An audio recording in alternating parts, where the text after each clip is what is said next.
പ്രിയമുള്ളവരെ, കഴിഞ്ഞ പ്രാവശ്യം നമ്മൾ പറഞ്ഞു വിദ്യാഭ്യാസം കൊടുക്കുന്നത് മാർക്ക് മേടിച്ച് മാത്രം കാണാൻ വേണ്ടിയല്ല, നല്ല പൗരത്വബോധമുള്ള മിടുക്കന്മാരെയും മിടുക്കികളെയും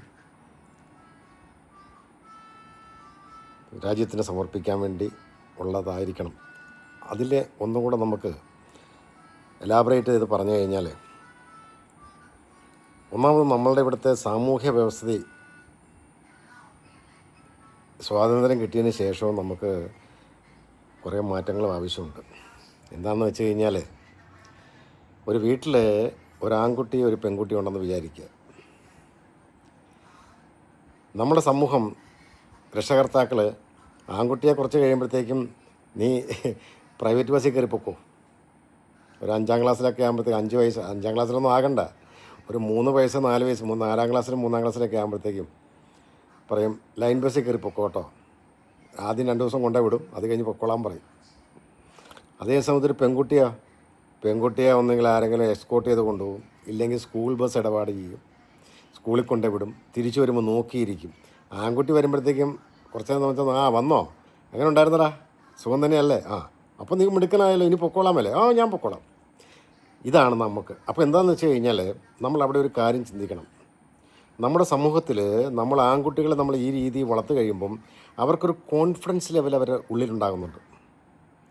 അപ്പം സമൂഹത്തിനോട് എങ്ങനെ സംസാരിക്കണം, സമൂഹത്തിൽ എന്തൊക്കെയാണ് നടക്കുന്നത്, സമൂഹത്തിന് എന്താണ് അതിൻ്റെ പോട എന്ന് പറയാനുള്ളൊരു തൻ്റെ ഇടം, ഇതൊക്കെ അവരുടെ ഉള്ളിലുണ്ടാകുന്നുണ്ട് ഓട്ടോമാറ്റിക്കായിട്ട്. അവർ കാണുന്നുണ്ടല്ലോ.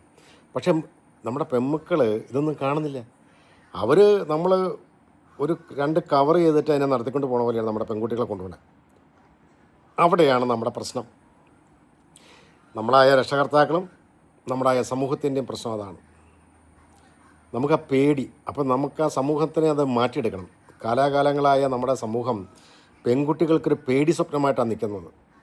വിരളമായ 10,000 എടുത്താൽ 4 പെൺകുട്ടികളുണ്ടാവും സ്ട്രോങ് ആയിട്ടുള്ളത്.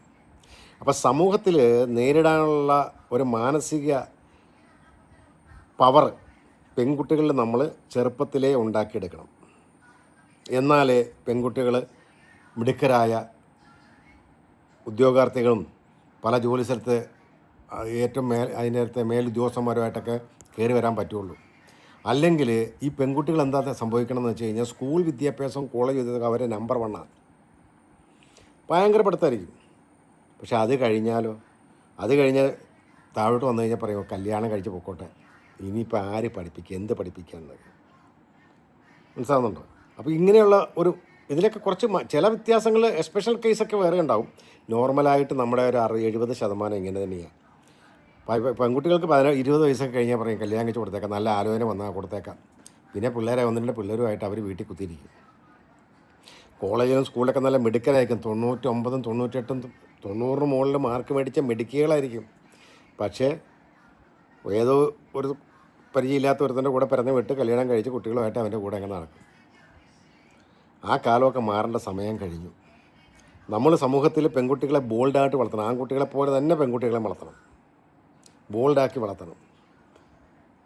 അവരെവിടെ പോയി കഴിഞ്ഞാൽ നമുക്ക് അന്വേഷണം വേണം. പക്ഷെ നമ്മുടെ സമൂഹം മാറണം. നമ്മുടെ സമൂഹം മാറണമെങ്കിൽ എന്താ വേണ്ടത്? നമ്മുടെ സമൂഹം മാറണമെങ്കിൽ നമ്മുടെ ജുഡീഷ്യറി ഉണരണം. ദുബായിലൊക്കെ ഒരു പെൺകുട്ടി ഇറങ്ങി രാത്രി 12 മണിക്ക് ഇറങ്ങിപ്പോയി മേത്ത് തൊടുവോ, ആരെങ്കിലും വിസിലടിക്കുവോ, എന്നാൽ പിന്നെ അവൻ്റെ കഥ കഴിഞ്ഞു. നമ്മുടെ ഇവിടെയോ, ഇവിടെ പെൺകുട്ടികൾ പകൽ പോലും ഇറങ്ങാൻ പറ്റില്ല. ഒന്നൊറ്റയ്ക്ക് പോയാൽ തെരുവ് നായയുടെ പ്രശ്നം, 2 ആൾക്കാരുടെ പ്രശ്നങ്ങൾ. മനുഷ്യനാക്കൽ എന്ന് പറഞ്ഞാൽ ഇതിനൊക്കെ ചെയ്യുന്ന മനുഷ്യനായ്ക്കളെന്നേ പറയാൻ പറ്റുള്ളൂ. അപ്പോൾ തെരുവ് നായകളും മനുഷ്യനായ്ക്കളുടെയും പ്രശ്നങ്ങളാണ് ഇവിടെ ഉള്ളത്. ഇതൊക്കെ വലിയ പ്രശ്നങ്ങളാണ്. അപ്പോൾ ഇതിനെന്താ കുഴപ്പം? ഒരാൾ പോലീസ് പിടിച്ചാൽ അപ്പം തന്നെ വിളി വരും, നമ്മുടെ ആളെ വിട്ടേക്കാൻ പറയും. കോടതി ചെന്നാൽ റിമാൻഡ് ചെയ്യും, പറഞ്ഞു വിടും. ആദ്യ കൊല്ലം 5 കൊല്ലം, വല്ല കാര്യമുണ്ടോ? അപ്പം നമ്മളുടെ ഇവിടുത്തെ സിസ്റ്റം മാറണം. നമ്മുടെ സിസ്റ്റം മാറിയാലേ നമ്മുടെ പെൺകുട്ടികൾക്ക്, അല്ലെങ്കിൽ അമ്മമാർക്ക്, ചേച്ചിമാർക്ക്, ആരായാലും ഫീമെയിൽ, അവർക്ക് ധൈര്യമായിട്ട് ജീവിക്കാൻ പറ്റുള്ളൂ. അവർക്ക് സ്വൈര്യമായിട്ട് ഇറങ്ങി നടക്കാനും ഒരു ജോലി സ്ഥലത്ത് ധൈര്യമായിട്ട് വർത്തമാനം പറയാനും മേലുദ്യോഗസ്ഥനായിട്ടിരിക്കാനൊക്കെയുള്ള കഴിവ് അവർക്ക് ഉണ്ടാക്കി കൊടുക്കണമെങ്കിൽ നമ്മുടെ സിസ്റ്റം തന്നെ മാറണം. അത് നമ്മുടെ രാഷ്ട്രീയക്കാരും ജനങ്ങളും നമ്മൾ ഒരുമിച്ച് നിന്നാലേ പറ്റുള്ളൂ. രാഷ്ട്രീയം മാത്രം പോരാ, ജനങ്ങളും അതിനുള്ള പ്രതിബദ്ധതയുണ്ട്, ജനങ്ങൾക്കുമുണ്ട്. ഇതിന് ബോധവൽക്കരണം വേണം. അപ്പം നമുക്ക് അത് നമ്മുടെ കുടുംബങ്ങളിലും പല കൂട്ടായ്മകളിലൊക്കെ ഇത് നിരന്തരം പറഞ്ഞുകൊണ്ടിരിക്കണം. എന്നാലേ നമ്മൾ A+B² എന്ന് ഒരു പ്രാവശ്യം പഠിച്ചു കഴിഞ്ഞിട്ട് കാര്യമുണ്ടോ? ഇപ്പം നമ്മൾ സ്കൂളിലൊക്കെ പഠിച്ചിട്ടുണ്ട് A+B² അല്ലേ, A² + 2AB² അങ്ങനെ നമ്മൾ പഠിച്ചിട്ടുണ്ട്. നമ്മുടെ സ്കൂൾ ജീവിതത്തിൽ നമ്മളത് പഠിച്ച് പണ്ടൊക്കെ പഠിച്ചിരിക്കുന്നത്. ഇപ്പം നമുക്കത് A+B² വല്ലതും വരുന്നുണ്ടോ? ഒന്നുമില്ലല്ലോ. അപ്പോൾ അത് നമ്മൾ ജീവിക്കത്തിലുണ്ടോ? അപ്പം നമ്മളെ സിസ്റ്റം തന്നെ നമ്മൾ മാറണം അല്ലേ. അപ്പോൾ സിസ്റ്റം മാറണമെങ്കിൽ നമ്മൾ ബോധവൽക്കരണം ചെയ്യണം. അപ്പം നമുക്കിവിടെ പ്രശ്നം എന്താ? നമ്മുടെ പെൺകുട്ടികൾ സുരക്ഷിതമായിട്ട് റോട്ടിൽ കൂടെ നടക്കണം. അവർ ഒരു സ്ഥാപനത്തിൻ്റെ ഉന്നത പൊസിഷനിൽ അവരെത്തണം. ഇപ്പോഴും മാൻ ലീഡർഷിപ്പാണ് അല്ലേ. നമുക്ക് 1,00,000 എടുത്തു കഴിഞ്ഞാൽ 10 കമ്പനികളുണ്ടാവുള്ളൂ ലേഡീസ്. അത് മാറണം. എന്നാലേ ഈക്വാലിറ്റി എന്ന് പറയാൻ പറ്റുള്ളൂ.